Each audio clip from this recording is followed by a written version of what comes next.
ఆ పాపాత్మ నుంచి మైథిలిని నువ్వు కాపాడవని కూడా నాకు తెలుసు.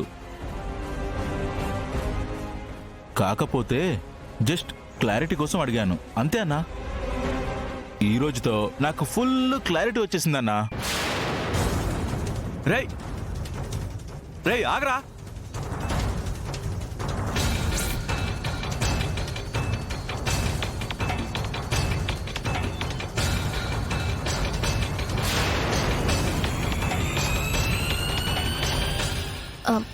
అదేంటి పంతులు గారు, అగరబత్తిలో అంటుకోవడం లేదు? నువ్వు ఆ తులసమ్మకి కన్న కూతురివి కాదు కదమ్మా. బహుశా పరాయి వాళ్ళు తనకి శ్రాద్ధకర్మలు చేయడం తనకిష్టం లేకపోవడం వల్లే అశాంతిగా ఉన్న తన ఆత్మ ఇలా చేయిస్తుందేమోనని నా అనుమానమమ్మా.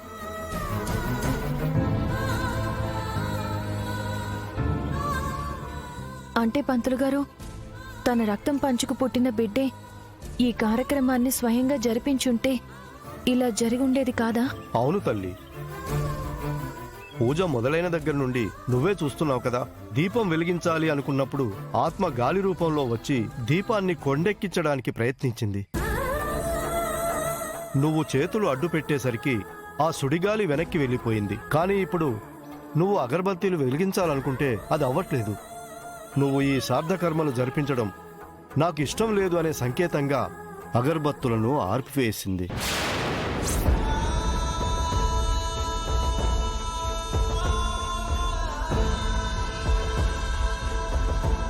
తాతయ్య, ఈ సంవత్సరికం నా చేతుల మీదుగా చేస్తూ నేనేమీ తప్పు చేయడం లేదుగా? లేదమ్మా, ముమ్మాటికి నువ్వు తప్పు చెయ్యట్లేదు. ఆ ఆత్మకు శాంతి కలిగించడానికి నీ వంతు ప్రయత్నం నువ్వు చేస్తున్నా. ఏమో తాతయ్య, ఈ కార్యక్రమంలో కూర్చున్న దగ్గర నుంచి అన్ని ఆటంకాలే ఎదురవుతున్నాయి. నేను ఈ సంవత్సరికం చేయడం ఈ తులసమ్మకి ఇష్టం లేనట్టుంది.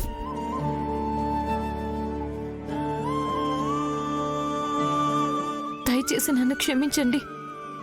ఈ తులసమ్మకి ఇష్టం లేకుండా నేను ఈ కార్యక్రమాన్ని చేయలేను. నేను లేస్తున్నాను తాతయ్య.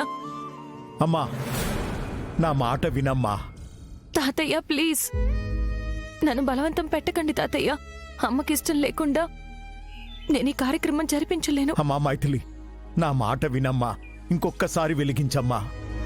అవును మైథిలి, ఇంకొకసారి ట్రై చేయి. హ్మ్.